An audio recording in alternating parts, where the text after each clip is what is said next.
Hola, ¿qué tal? Muy buenas noches, 8:45, momento de las noticias. Mi nombre es Juan Carlos Sandoval y le presento nuestros titulares. Azúcar de Guatemala presenta los titulares.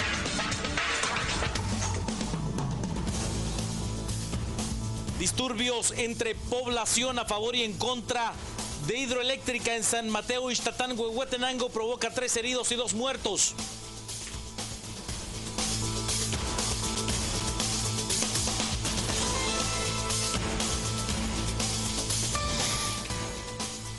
Según presidente de la Comisión de Migración del Congreso, más de 50,000 niños migrantes podrían beneficiarse del anuncio del gobierno estadounidense de brindarles refugio.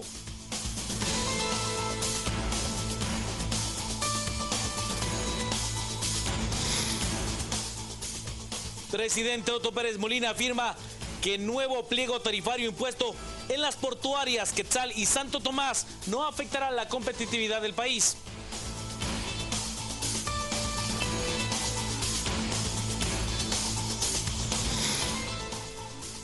Jefes de bloque se ponen de acuerdo y entregan una nueva propuesta de presupuesto de ingresos y egresos de la Nación 2015. Diputados proponen reducir el monto de casi 72,000 a 69,500 millones de quetzales. Estudio elaborado por la ONG Foundation Waqf asegura que existen 36 millones de personas que son esclavizadas. La mayoría se encuentran en tan solo 5 países del mundo.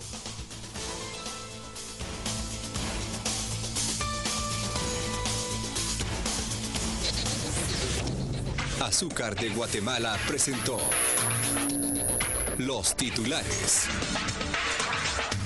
Comenzamos con las noticias y es que según un reporte de nuestro corresponsal en el departamento de Huehuetenango, pues pobladores a favor y en contra de la construcción de una hidroeléctrica en San Mateo, Ixtatán, se han enfrentado. El saldo hasta el momento, 2 muertos y varios heridos. El ministro de Gobernación confirma el enfrentamiento que hay entre pobladores en la aldea El Pujó, San Mateo, Ixtatán, en Huehuetenango, y esto obedece a la instalación de una hidroeléctrica en el lugar, parte que los pobladores están de acuerdo con el funcionamiento y otra no. Lo que ocurre en el área, como ustedes bien saben, es que se está empezando a trabajar para la construcción de una hidroeléctrica que cuenta con el apoyo de muchísimas comunidades alrededor. Representa desarrollo para ellos. Pero de otras poblaciones alejadas al área ha habido ataques a la maquinaria también que está trabajando con la franja transversal del norte en la construcción. Hubo una incursión hasta ahí a las comunidades y de esa cuenta, a solicitud de la población, tenemos un destacamento militar y un destacamento de la PNC.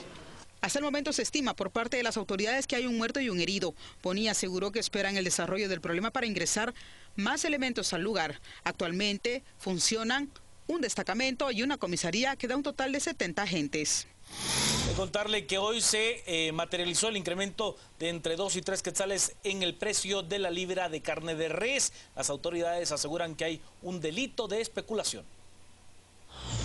El ministro de Agricultura, Elmer López, señaló que el incremento en el precio de la libra de carne de res es especulación de los abastecedores, pues el contrabando de ganado, principalmente en la frontera con México, no ha aumentado y mantiene sus niveles normales e incluso ha disminuido. Ese argumento para nosotros no es válido porque es un problema que ha venido sucediendo y ahora mismo el Ministerio de Gobernación ha puesto incluso más controles en las áreas de frontera. De tal manera que para nosotros es especulativo el asunto porque no tenemos ahorita mismo un problema de ganado. No hay un problema de que haya disminuido el hato ganadero en Guatemala. Ese no es el problema. Es decir, para nosotros, en tanto es un problema especulativo, ¿se acuerdan ustedes que cuando empezó todo este tema de la sequía, en algunos lugares el maíz subió a 200 quetzales el quintal? Hoy está a 130 más o menos. ¿Por qué? Porque era un problema especulativo, o sea, la gente se aprovecha de las cosas. Yo creo que lo que está pasando ahorita es un problema especulativo, es un problema de aprovechamiento, argumentando cosas que han sucedido por muchos años, pero ahora con el fin de incrementar, pues argumentan que hay contrabando. El contrabando es un problema que este gobierno ha estado tratando de controlar, lo hemos bajado, ha sido siempre un tema de la mesa de trabajo con los productores y pues nosotros esperamos que esto se aclare. Y ante el anuncio hecho por el gobierno de los Estados Unidos de beneficiar a aquellos niños con un refugio en territorio norteamericano, el jefe de la Comisión de Migrantes del Congreso de la República aseguró que se podrían beneficiar dentro de 50 a 70 mil niños. El presidente de la Comisión del Migrante del Congreso, Paul Breyer, muestra su satisfacción ante el anuncio del gobierno de Estados Unidos de permitir a niños migrantes el estatus de refugiados siempre y cuando sus padres residan legalmente en el norte. Según Paul Breyer, entre 50 y 75 mil menores podrían ser beneficiados.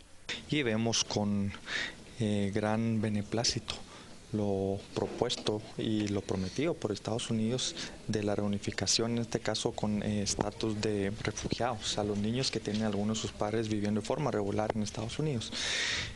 Habría que ver, pero yo creería que por lo menos serían unos 50.000, 75.000 niños que podrían llegar sin ningún problema a Estados Unidos. Eso es lo que se esperaría, y lo más importante, sin correr el riesgo de pasar por México para querer llegar a Estados Unidos con sus padres. El anuncio lo hizo el vicepresidente estadounidense Joe Biden en el marco de la reunión que los gobiernos de Guatemala, El Salvador y Honduras tuvieron, auspiciados por el BID, en el que se presentó un plan integral para reducir el flujo migratorio del Triángulo Norte. El presidente de la República, Otto Fernando Pérez Molina, asegura que el incremento en cuanto al pliego tarifario en la portuaria Quetzal y también en Santo Tomás de Castilla no incrementará o no afectará la competitividad de nuestro país. El presidente Otto Pérez Molina se refirió a las nuevas tarifas que las portuarias Quetzal y Santo Tomás cobran a los portacontenedores que entran al país con diferentes productos. Por ejemplo, los que importan gasolina afirman que ahora deben pagar $1 más por cada barril que ingresa. Según los empresarios, el aumento oscila entre el 25 y el 55%, dependiendo de la mercadería. El presidente Otto Pérez Molina afirma que el nuevo pliego tarifario no es cuestión de este gobierno solamente, y además afirma que todo se discutió y que no afectará la competitividad como los empresarios afirman. Les quiero contar que esto se viene discutiendo hace 2 años, o sea, esto no es que ahorita nosotros, 2 años del gobierno de nosotros, más no sé cuántos años de los gobiernos anteriores, o sea, aquí pueden ustedes ver que hay tarifas que no se habían tocado desde hace 25 años. 20 años que no se habían modificado absolutamente para nada, y ahora los estudios que han hecho en cada uno de los puertos indican que es necesario hacer una revisión de ese tarifario, y aquí se escuchó a la iniciativa privada. Ellos mandaron a hacer un estudio por un consultor que hizo algunas comparaciones entre los puertos similares a los de nosotros, presentaron las recomendaciones, tuvo una reunión el interventor del puerto Quetzal con ellos, y en base a todas esas recomendaciones fue que se modificaron incluso los tarifarios que tenían inicialmente la propuesta que traía el interventor. Así que esto es algo que no es ni una sorpresa, tampoco es que se estén inventando las cosas, y se está tomando en cuenta la competitividad del país. O sea, no estamos dejando por un lado la competitividad que puede tener ninguno de estos 2 puertos. Pausa, al regresar más noticias, quédese con nosotros a las 8:45.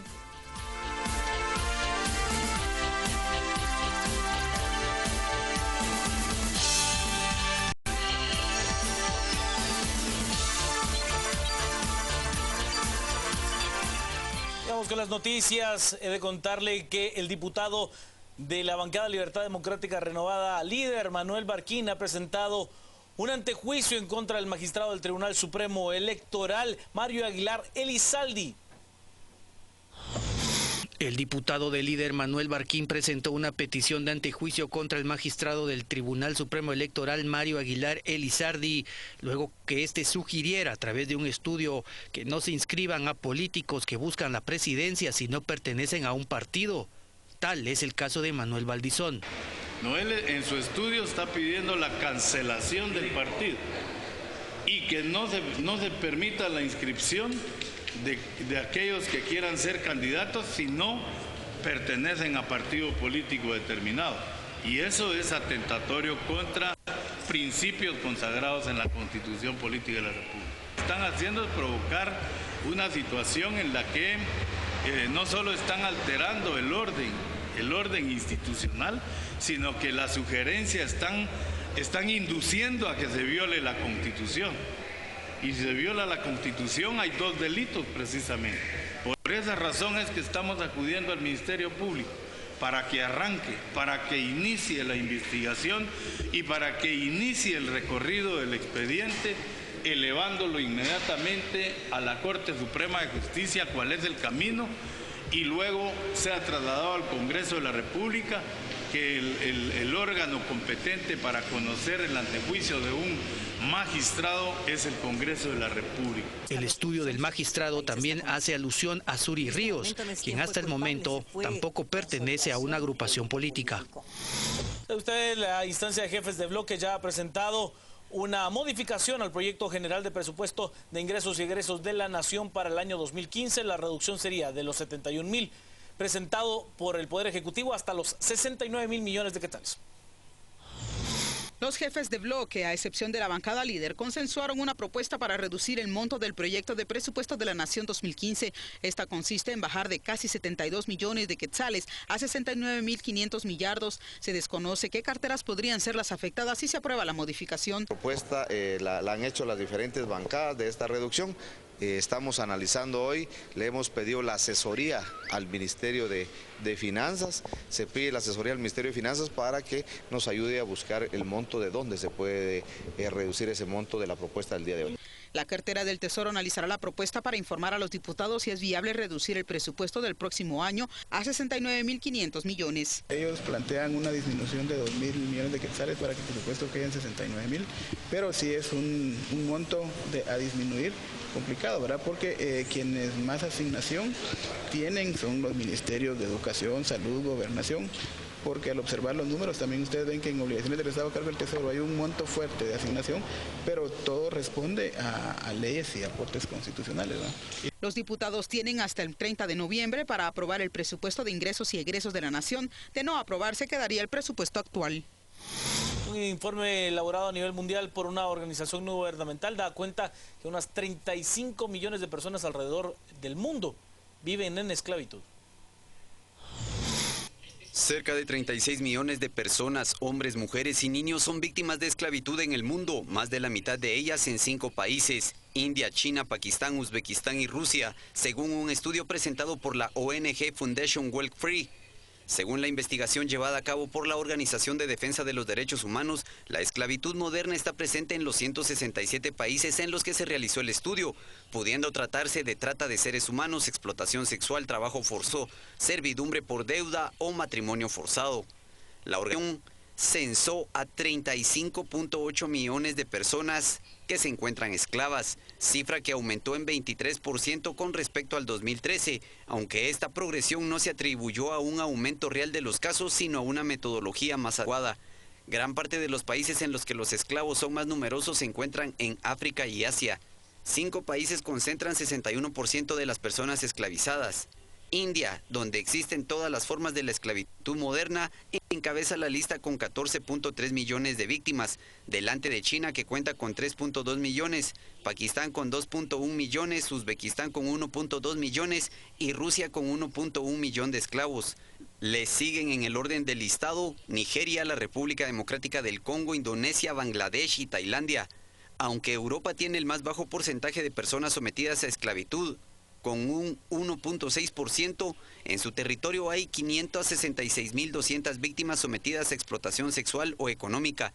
Los países más ejemplares son Islandia y Luxemburgo, con solamente 100 víctimas cada uno. El futbolista guatemalteco Marco Pablo Papa ha sido nombrado como el latino del año dentro de la Liga de Fútbol Profesional de los Estados Unidos, MLS. Papa se convierte en el primer futbolista guatemalteco en recibir dicho reconocimiento. Papa juega para el Seattle Sounders y ha jugado 29 partidos, anotando 6 goles y generando 5 asistencias de gol. Gran temporada para Marco Pablo Papa. Momento del clima, Diana Guerra.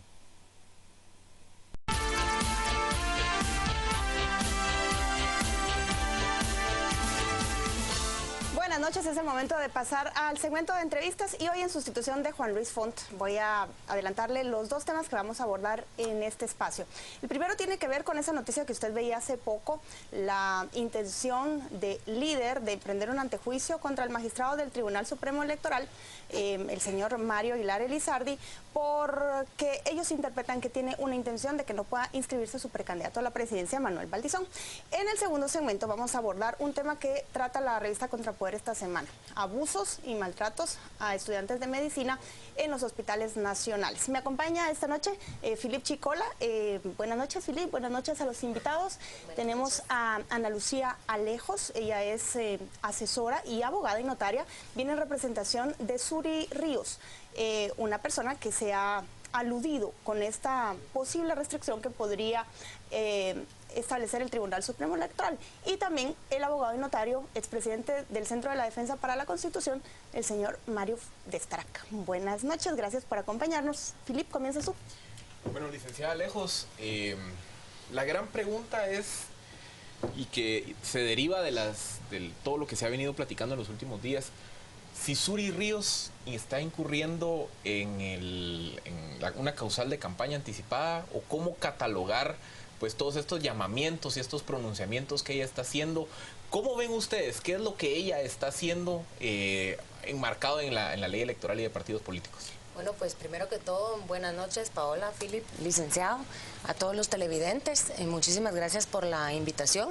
Primero que todo, quisiera aclarar de que Suri no se dio por aludida, sino que el artículo de un medio de comunicación escrito claramente estableció que eran dos los candidatos que el magistrado quería que se impidiera su inscripción, siendo uno de ellos Suri, y sus argumentaciones fueron que tenían, para poderse inscribir como precandidatos, tenían que estar afiliados a un partido político. Nosotros, nuestra reacción definitivamente fue de que, en primer lugar, no se está en ningún tipo de campaña anticipada, porque el Tribunal Supremo Electoral todavía no ha dado el banderazo de salida. No se puede estar hablando de precandidatos todavía, porque eso es ilegal. Simple y sencillamente se está haciendo un ejercicio ciudadano, en donde nosotros como guatemaltecos, como guatemaltecas, y Suri quiere empoderar a la población guatemalteca, a que conozcan la Constitución, a que la respeten, a que la protejan y a que la defendamos. Así tenga que ser en contra de los mismos funcionarios, porque son ellos los que están abusando del poder, porque a ellos se les olvida que, según el mismo artículo 152, el poder proviene del pueblo. Y son ellos los que están abusando del poder. Entonces, lo que nosotros estamos haciendo, lo que Suri Ríos está haciendo, es una acción de ciudadana. Está ejerciendo la ciudadanía. Queremos empoderar al pueblo guatemalteco ya de cara a las elecciones del 2015, para que ya, con una comprensión de las leyes, con una comprensión del ambiente, nosotros como guatemaltecos podamos ejercer un voto consciente, un voto razonable. Déjeme poner en autos un poco a la audiencia, licenciado Fuentes Destarac. Se conoció la semana pasada por parte del diario Prensa Libre que hay una intención del magistrado Aguilar de que el pleno del TSE discuta sobre si es posible o no, si debe prohibirse o no, que personas sin un partido político que tienen una presencia mediática en estos días, como la señora Suri, que emprendió una campaña en redes sociales, un video en YouTube, y también, por ejemplo, el señor Manuel Valdizón, que aunque se desligó de líder, tiene mucha presencia mediática, puedan ser inscritos como candidatos cuando se abra la convocatoria de elecciones. Ese es el contexto. ¿Usted cómo ve esa posibilidad de que el Pleno discuta y qué podría resolver si eso llega a conocerse? Bueno, en primer lugar, yo creo que se ha sobredimensionado totalmente ese asunto, porque es una nota de prensa. Yo no he visto tampoco ninguna, respuesta o aclaración de parte del magistrado al cual le atribuyen, estas declaraciones, ni tampoco del Tribunal Supremo Electoral. De cualquier manera, las resoluciones del Tribunal Supremo Electoral no las puede adoptar un magistrado, sino que ese es un tribunal colegiado. Son 5 magistrados titulares, 5 magistrados suplentes, y en todo caso eso se adopta por mayoría después de conocido en el Pleno. De suerte pues que, en primer lugar, no conozco, si hay o no existe una ponencia, no ha habido, digamos, esa información, ¿verdad? En qué términos está esa ponencia. Entonces, digamos, en primer lugar, para dejar el contexto bien claro que realmente, y si hubiera una ponencia, pues finalmente no es una cuestión que se esté traduciendo en una resolución. Es como, por ejemplo, los diputados al Congreso de la República tienen, digamos, iniciativa, pero no necesariamente porque tengan iniciativa se va a traducir eso en una ley, finalmente. Yo creo que, digamos, se ha sobredimensionado, digamos, esta cuestión, habría que analizar más, profundizar más la cuestión. Licenciado Fuentes, el Tribunal Supremo Electoral puede emitir sanciones contra partidos políticos y derivado de ello puede sancionar, o como ya lo hemos visto, ha sancionado partidos políticos cuando sus precandidatos, secretarios generales o miembros formales de la agrupación incurren en campaña anticipada. Pero ¿qué ocurre en esos casos en donde yo como individuo me empiezo a promocionar con antelación y se estima que eventualmente yo voy a participar en una elección? ¿Qué pasa con esa zona gris? ¿Es regulable? ¿Está fuera de la jurisdicción del Tribunal Supremo? ¿Dónde jurídicamente, dónde entra casos? A ver, si no queremos hablar de Manuel Valdizón y de Suri Ríos, por ejemplo, un Jimmy Morales, o en su momento lo que hizo Amílcar Rivera promocionando una conferencia. ¿Qué hacer con esos casos grises? Mire, el artículo 21 de la Ley Electoral y de Partidos Políticos establece con absoluta claridad que la campaña electoral inicia en el momento en que se convoca elecciones y que los gastos de campaña empiezan a contabilizarse, a registrarse, porque en Guatemala se establece, de acuerdo con la ley electoral, límites máximos de gastos de campaña. Entonces, sí, a partir de ese momento empiezan a contabilizarse y a registrarse esos gastos de campaña. Ahora, ¿qué sucede, digamos, si se ha hecho una campaña anticipada? Obviamente ahí hubo gastos, ¿verdad? Y entonces no estarían dentro de ese marco del artículo 21 de la ley electoral. Entonces ahí el mismo artículo 21 de la ley electoral establece que pueden imponerse sanciones administrativas o legales. Ahora, ¿qué sucede, digamos, en el caso de lo que señala Phil? Si hay candidatos, digamos, o personas potencialmente que se pueden convertir en precandidatos o candidatos. Si están haciendo, dicen, bueno, yo estoy haciendo una promoción personal, digamos, yo Mario Fuentes de Starac, hago una promoción personal y mi imagen, etcétera, y bueno, invierto en esa promoción, pero resulta que Mario Fuentes de Starac, cuando se convoca a elecciones, pues es candidato presidencial de un partido político. Entonces, tiene que haber una concatenación, ¿verdad? Con respecto a los actos que vino realizando para el momento en que se va a inscribir. Entonces, ahí en ese momento es cuando le puede afectar a esa persona, ¿verdad? No antes, porque realmente no se sabe si esa persona va a ser o no va a ser candidato. Pero en el momento en que se inscriba, ok, usted decía que no era necesariamente candidato, que no tenía una aspiración específicamente, pero ya vio que sí es cierto, usted tiene una aspiración y lo está manifestando. Sobre ese punto yo le quiero preguntar a usted, porque hablábamos de que la señora Suri Ríos emprende este video, lanza el video en YouTube de ¿y usted qué piensa? Ella hasta hace unas semanas tenía una propuesta del Partido Viva de ser su precandidata. Nosotros entendemos, como periodistas, que esa alianza quedó rota y que ahora ella no tiene un partido y ella abiertamente no ha dicho si va a participar o no y con qué agrupación. ¿Cómo interpretar esa campaña? Es o sea, le voy a contraponer lo que usted me dice. Usted me dice que es un ejercicio ciudadano. Estoy de acuerdo con usted, pero también entendemos que ella podría estar buscando una organización política tratando de incrementar su conocimiento en la población para poder conseguir una agrupación que la respalde y con la que emprenda una candidatura. ¿Por qué no podría ser ese el caso de Suri? Pues mire, en primer lugar, ella nunca ha negado que han habido acercamientos con distintas agrupaciones políticas. Sin embargo, como ya dijimos anteriormente, nosotros somos respetuosos de la ley y ella, especialmente Suri, ella ejerció fue congresista, diputada, con un excelente desempeño y por lo tanto ella sí está acostumbrada a cumplir la ley. Y es por eso que no podemos entrar a hablar de si eso no es precandidata, porque todavía no se ha dado el banderazo de salida para la campaña. Claramente no lo es. Exactamente, pero... Por otro lado, yo quiero llamar la atención al acuerdo 117-2014, específicamente el considerando quinto, emitido por el actual Tribunal Supremo Electoral, en donde más o menos, por así decirlo, está definiendo lo que constituyen actividades de proselitismo. Y si me permiten, literalmente dice que excepcionalmente constituyen actividades políticas de proselitismo las realizadas por las organizaciones políticas, exclusivamente para dar a conocer su nombre, siglas o abreviaturas que permiten identificarlas y diferenciarlas de otras, o bien para dar a conocer emblema o símbolo y su llamamiento para adherirse o afiliarse. Consecuentemente, cualquier otra actividad distinta a las indicadas que realicen en forma conjunta o separada las organizaciones políticas. Yo tengo que parar ahí su lectura. Ahí va, eso ya está. Concretamente. Suri es una persona individual, está ejerciendo su derecho estipulado en el artículo 35 de la Constitución Política de la República, que es la libertad de emisión del pensamiento. Ella puede emitir, ella puede ejercer su derecho de ciudadanía, ella puede querer saber qué está pasando. ¿Por qué?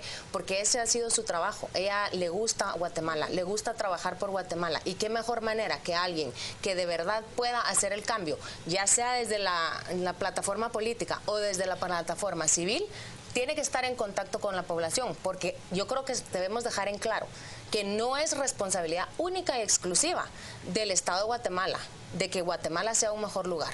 Es responsabilidad de todos. Solo centrémonos en este punto en cuestión de lo que podría llegar a discutir el Pleno del TSE. Filipe, ¿quieres apretar algo? Sí, yo quería cambiar el tema para otro conflicto jurídico. ¿Tiene aspiraciones presidenciales, Suri? Pues hasta por el momento, sus aspiraciones son empoderar al pueblo de Guatemala.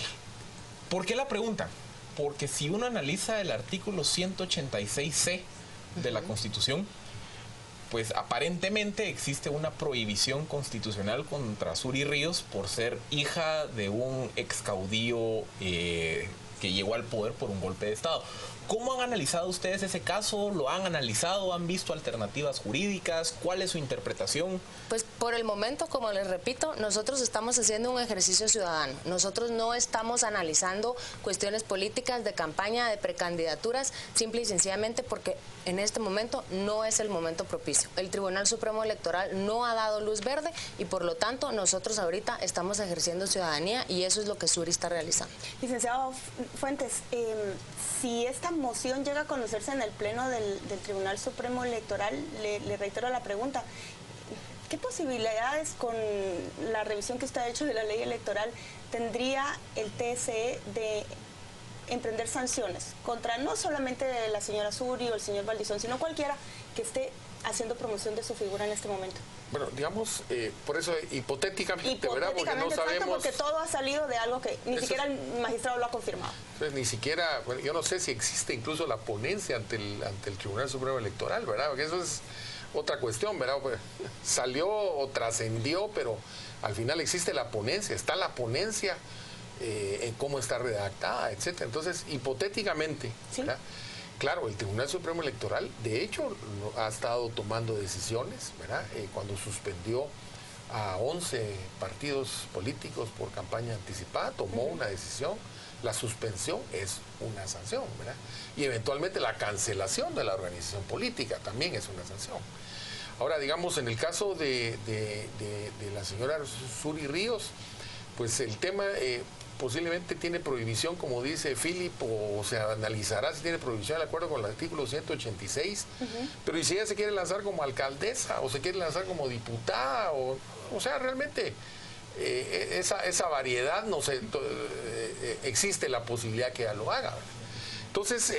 y no sería la primera, sí, y no sería la última. Pero digamos, el tema más importante es el tema de los gastos de campaña, el tope de gastos de campaña, que podría el Tribunal Supremo Electoral, por ejemplo, emitir una sanción que es interesante. Bueno, usted se gastó un montón de plata en la pre-campaña, a pesar no hizo caso, etcétera. Contabilicemos esa plata que usted se gastó y eso la vamos a deducir de su techo, de sus gastos de campaña. Eso podría ser, ya se ha discutido ese tema anteriormente, pero eso podría ser una sanción administrativa que tome el Tribunal Supremo Electoral. ¿No se podría argumentar que se está emitiendo una sanción retroactiva?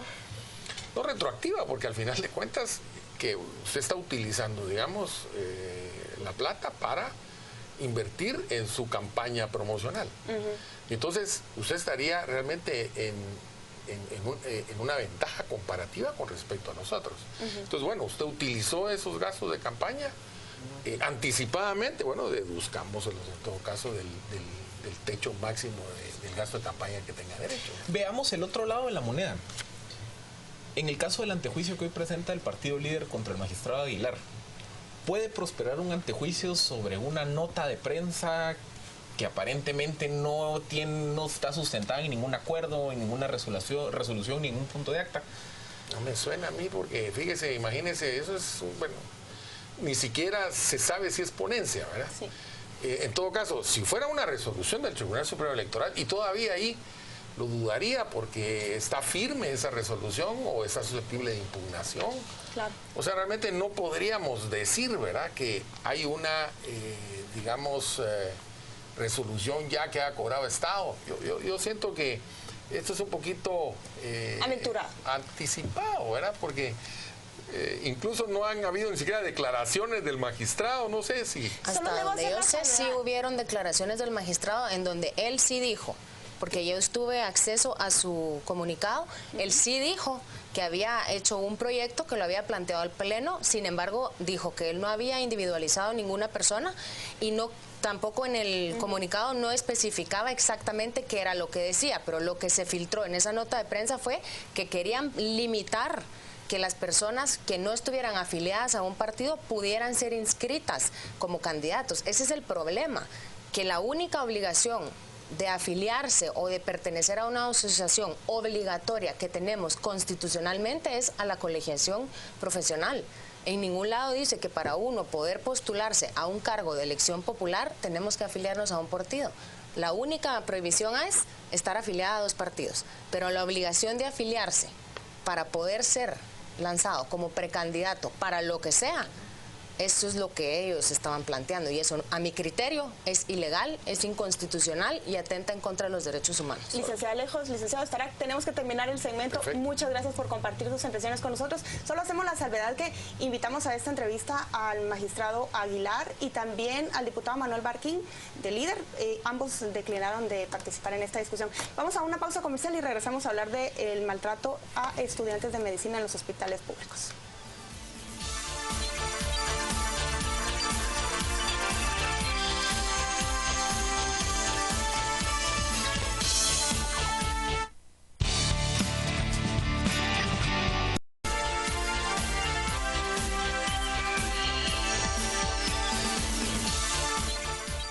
En el segundo segmento. En la revista Contrapoder esta semana se publicó un reportaje que trata sobre maltratos, abusos, discriminación, incluso acoso sexual que padecen los estudiantes de medicina en los 4 hospitales escuela del país.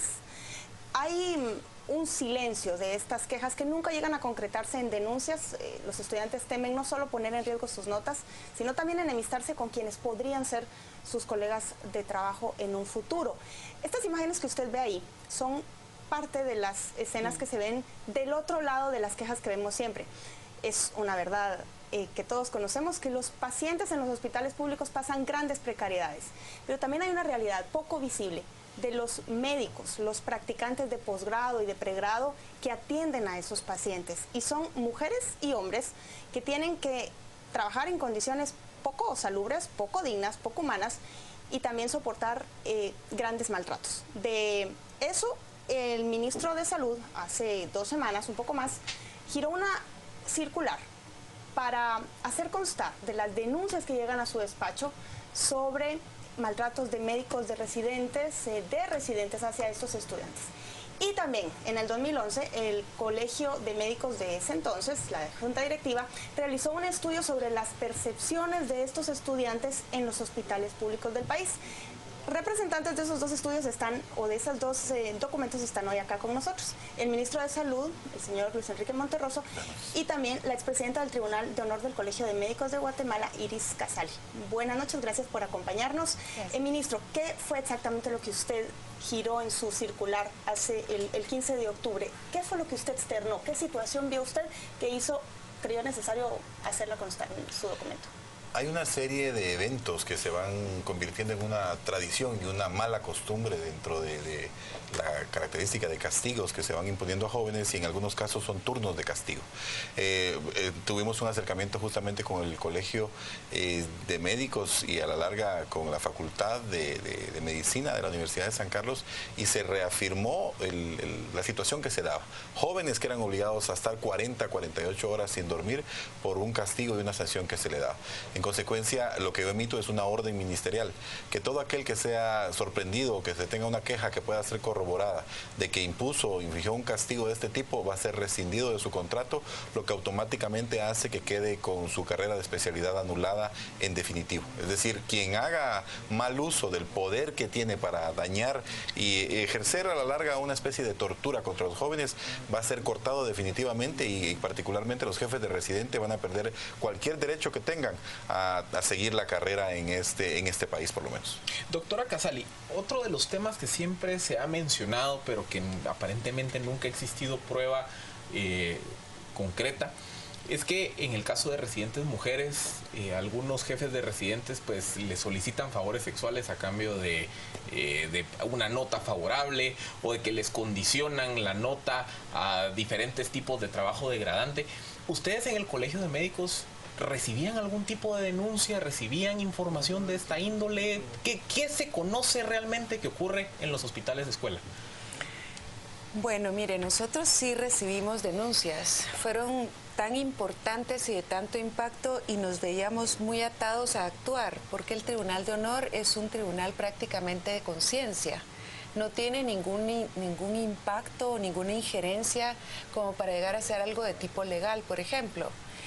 Entonces sí, decidimos hacer una investigación para ver cómo estaba la situación dentro de los hospitales de escuela. Yo pertenezco a uno de ellos, y sí, efectivamente hay quejas de abusos, no solamente psicológicos, sino también sexuales. Tiene usted toda la razón. Y desafortunadamente no se da solamente a nivel de pregrado, sino también a nivel de posgrado. ¿Qué se hizo con esta investigación? Se dio a conocer en los hospitales, se dio a conocer en las universidades, a fin de que esto empezara a hacerse visible y tomar acciones. Interpreto bien que es la primera vez que desde una autoridad ministerial se establece una medida como esta, tan contundente, ¿o ha ocurrido antes y simplemente se mantienen esas reglas no escritas? Yo diría que sí se han mantenido estas reglas. Yo diría que esto es algo que desafortunadamente hemos vivido y que esto ha ido creciendo. Yo sí le puedo decir a usted que tuve gente muy estricta.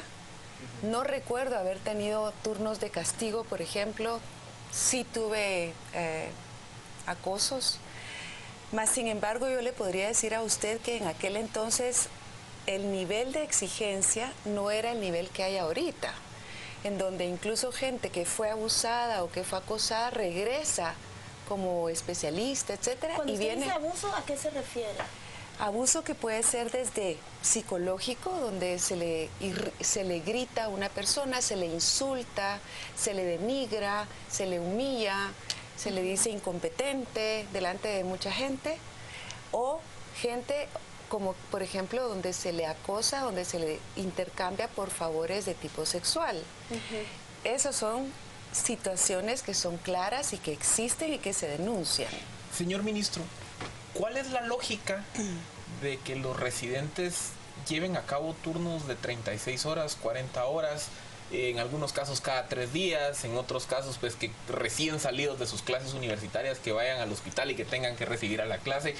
¿No se está poniendo en riesgo la vida del paciente al ponerlo en manos de una persona que su nivel de alerta ya no es como en comparación con alguien que acaba de dormir?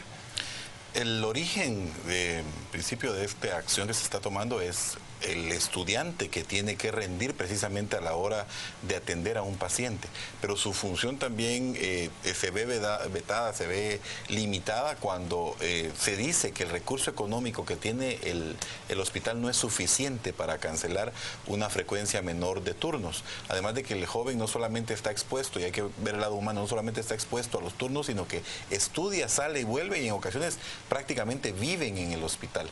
Viven por varios días y detectamos que los jóvenes no tenían ducha. Los jóvenes duermen en unas camas quebradas, los jóvenes duermen hombres con mujeres, los jóvenes tienen muchísimas limitaciones para desarrollarse, incluso para estudiar. Y el valor humano, cuando uno llega a un hospital, se da cuenta de que existen dos héroes y heroínas, las enfermeras y los residentes. Ellos son los héroes y heroínas que sacan adelante el hospital. Por supuesto, los jefes de departamento están, los jefes de área, pero ellos dos son, en consecuencia, el asumir que esos turnos tan largos son normales, pues debe de ir cambiando, porque se llega a la conclusión en el tiempo de que es parte del proceso de aprendizaje estar sometidos a esos niveles de tensión, y nosotros decimos que no es posible, que no debe ser así. Esa televisión la compraron los estudiantes con un cuchubal, sí, igual que algunas camas y colchones.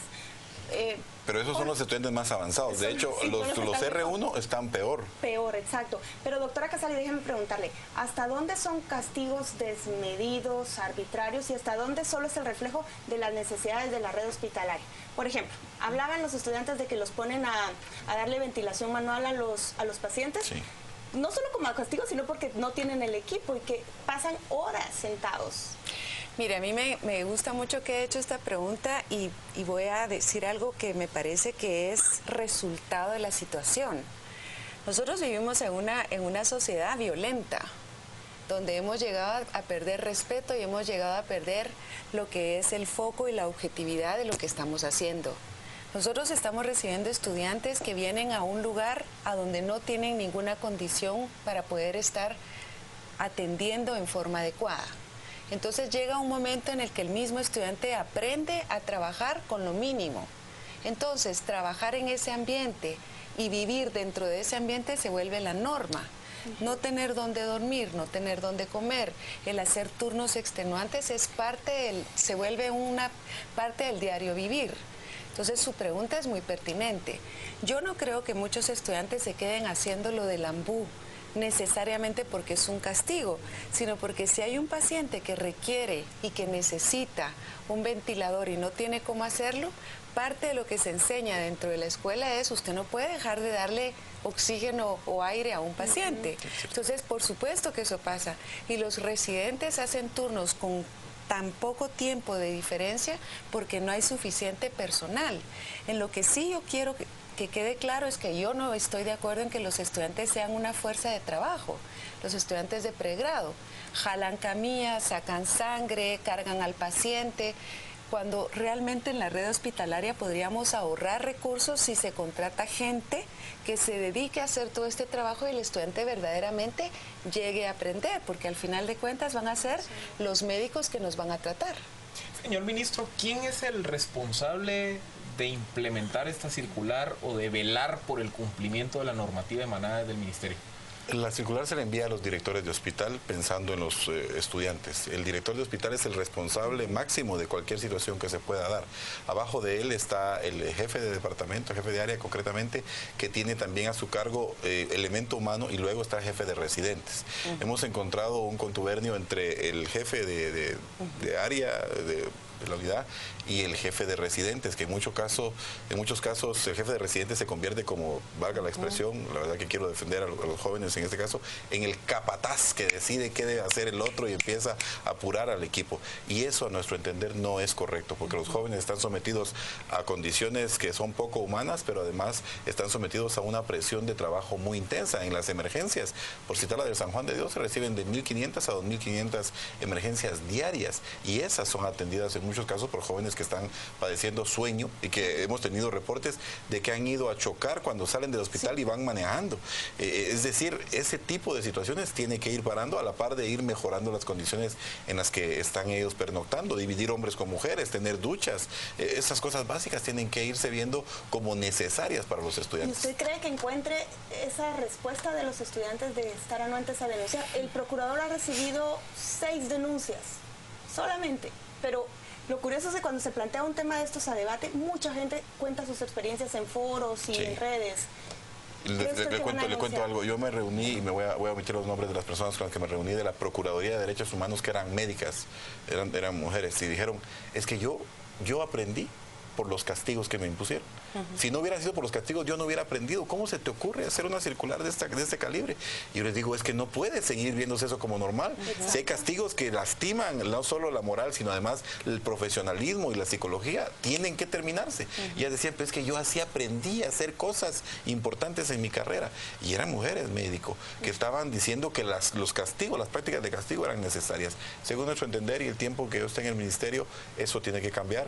Y lamentablemente no hemos tenido un canal de comunicación. De hecho, estamos haciendo un convenio con la Facultad de Medicina precisamente para que esa sea el canalizador de que se quejen los jóvenes sin que eso influya en sus calificaciones, se quejen los jóvenes sin que eso influya en que después sean amedrentados, y se quejen los jóvenes a sabiendas de que el resultado va a significar terminar con la carrera de un residente que está en el último año, pero que es fundamental. Es que no podemos seguir conviviendo con ese tipo de tortura, como yo lo llamaba, porque ponen en juego no solo la vida del estudiante, sino la vida del paciente que está en las manos del joven o la jovencita.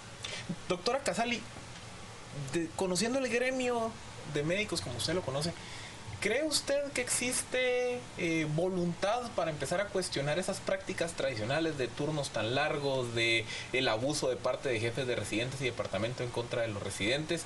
¿O es un proceso que va a encontrar mucha resistencia porque sencillamente ya es una práctica socialmente aceptada en el gremio? No, mire, yo creo que la mayoría de nosotros estamos clarísimos que no es correcto, estamos clarísimos. Yo lo que creo también es que debemos entender que todos nosotros somos médicos que atendemos personas, pacientes, y que de pronto además somos docentes, somos investigadores, somos mil cosas, administradores, etcétera. Y yo creo que lo que está sucediendo es que, así como sucede en las escuelas, en los institutos, etcétera, ¿hasta qué punto debe haber este equilibrio entre la exigencia, el ser estrictos y el abuso? Entonces, yo sí creo que no debiéramos pasar de un lado hacia el otro. Debemos tener mucho cuidado, porque si bien en las escuelas se regaña por una mala suma o una mala letra, en medicina no se puede regañar porque alguien se muera o porque se dio un mal medicamento. Entonces yo sí creo que debe tenerse una normativa muy clara para que no nos vayamos nosotros a desviar. Yo estoy totalmente de acuerdo en que no debe haber abusos. De hecho, esa fue una de las medidas más importantes que trabajamos en el Tribunal de Honor. Pero tampoco estoy de acuerdo que, tomando en cuenta que estamos en un ambiente, en un ámbito en donde estamos teniendo vidas humanas, nosotros podamos ser permisivos. Le preguntan a usted si paralelo a su instrucción va a haber mejoramiento de las condiciones donde pernoctan los estudiantes. Iniciamos justamente con las duchas. Detectamos que duchas no existía en buenas condiciones y empezamos precisamente por cambiar eso en el San Juan de Dios, que era el que estaba más afectado.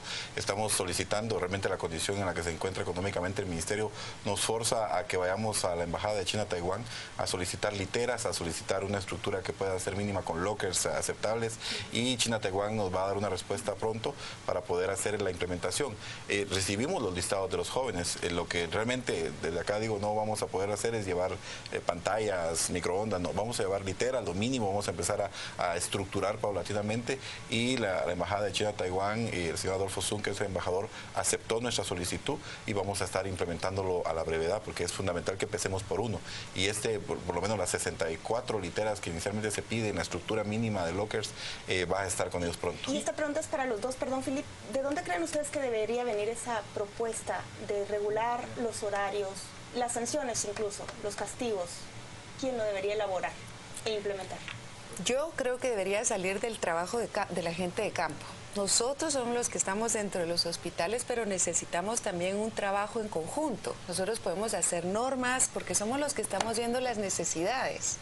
¿Ya? Y sí. me voy a atrever a decirle algo. Por favor.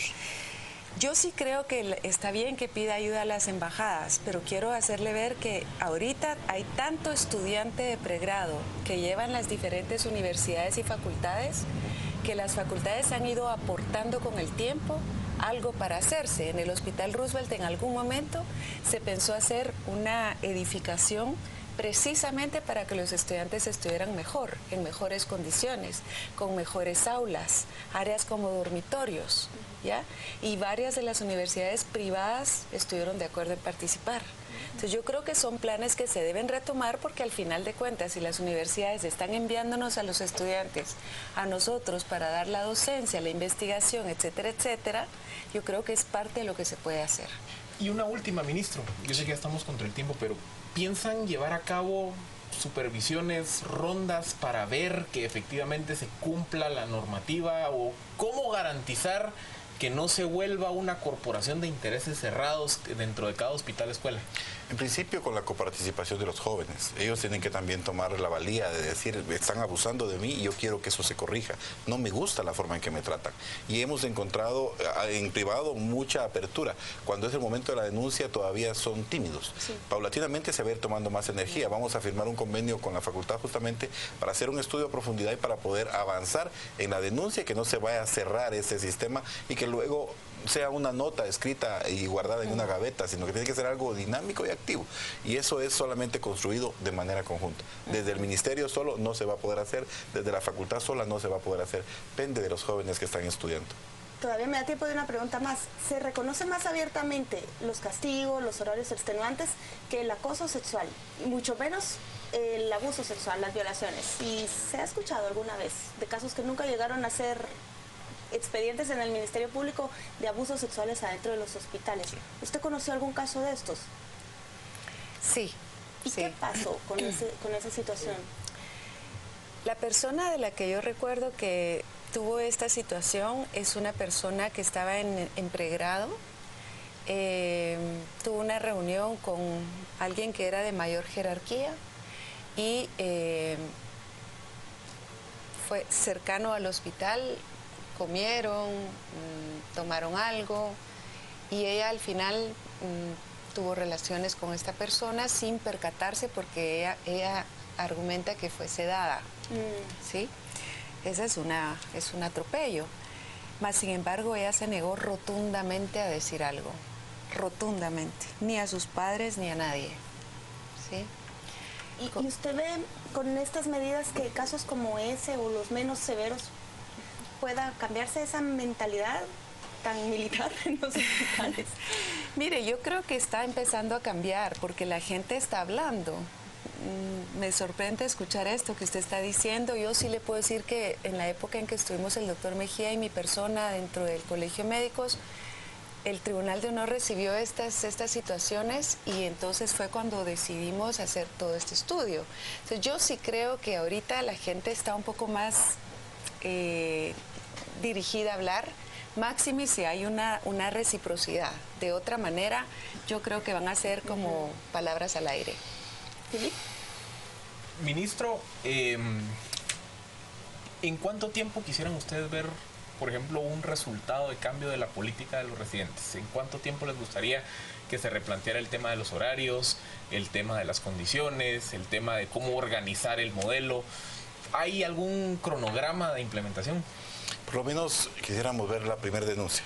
Con esa primera denuncia podríamos sentar un referente, porque yo sé que es muy doloroso cortarle una carrera de especialidad a un residente que va terminándola, pero es que es él el que está propiciando la situación.